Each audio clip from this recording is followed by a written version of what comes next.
Hey, with us now at the table, we have the host of MSNBC's Politics Nation and the president of the National Action Network, Reverend Al Sharpton. And on the phone, we've got the mayor of Houston, Sylvester Turner. Mr. Mayor, thank you so much for being with us. Al, thank you so much for being with us. Let's start with the mayor. Mr. Mayor, what's it looking like this morning as the sun's rising over your wonderful city?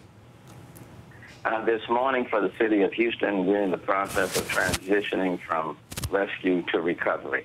There are two areas in our city that are still dealing with water flooding.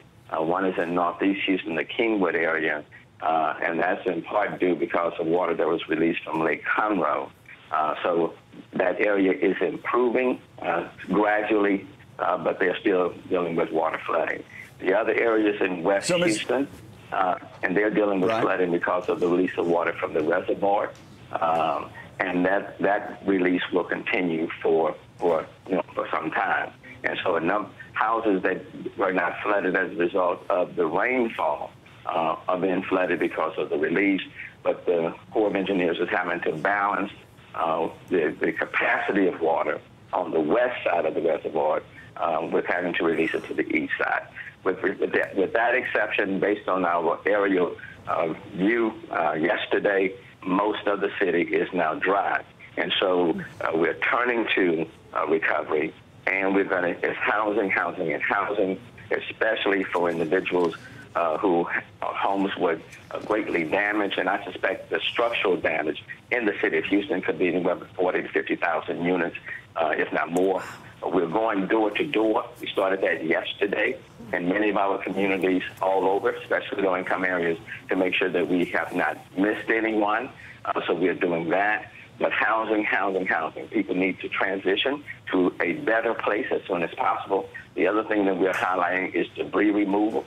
Because most of the city is now dry, people are already starting to put things out in front of their homes. And so the city started this heavy debris removal 2 days ago. That will continue every day, and it will ramp up aggressively.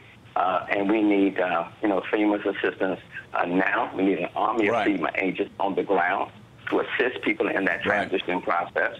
We need advanced funding now in order to assist in debris removal and housing assistance. And Mr. Mayor, that's what I wanted to ask you. You had the president there earlier this week, the vice president yesterday, the president's coming in tomorrow.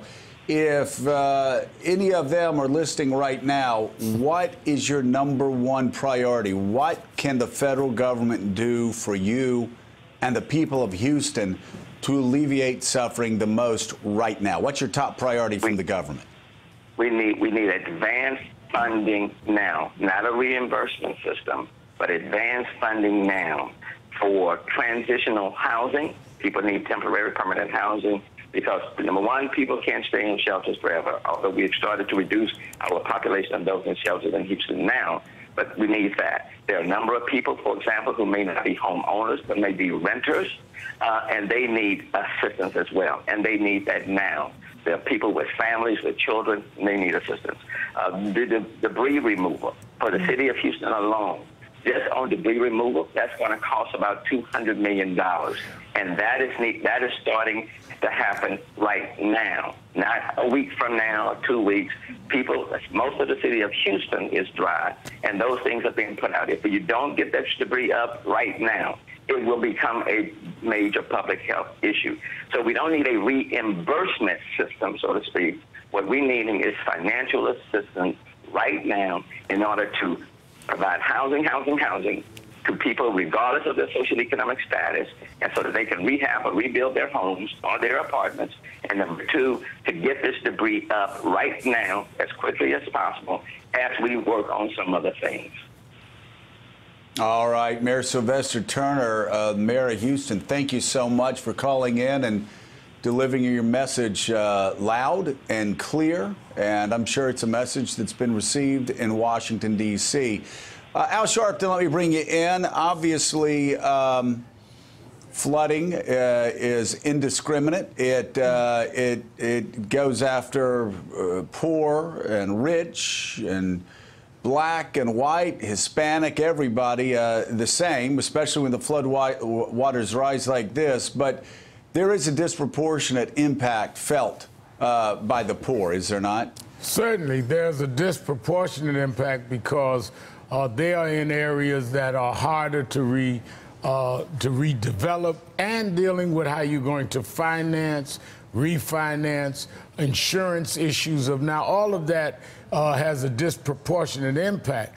But I would hope that the president and this administration heeds the request of this mayor with an immediate relief, not based on some refundable situation in the future. There is immediate need there. We all talked about how insensitive it was for him not to mention the victims in his first trip. Tomorrow should not be to remake or redo what he didn't do the first trip. Tomorrow he ought to say, we're making immediate funding available. We're going to put FEMA people on the street to handle debris. He needs to come in with a proactive agenda rather than a makeup for the debacle he did the other day. Well, you know, there are 100,000 requests already in for FEMA assistance. That number is just going to grow. The SBA requests for people who want to get their businesses going again, that's going to be coming in too. The president really can tomorrow make headlines and actually send a message to the people of Houston and all of Texas if he does those things that you were just talking about, Reverend Sharpton, and also the things, of course, that the mayor of Houston requested for his damaged city. By now, by his standards, the president's been relatively quiet lately on Twitter, but moments ago, he turned the phone back on to defend his chief of staff, John Kelly, responding, I'm sure, to that Washington Post story with about 15 leakers from the White House. We're going to be talking about that when we return on Morning Joe. Thanks for checking out MSNBC on YouTube, and make sure you subscribe to stay up to date on the day's biggest stories. And you can click on any of the videos around us to watch more from Morning Joe and MSNBC. Thanks so much for watching.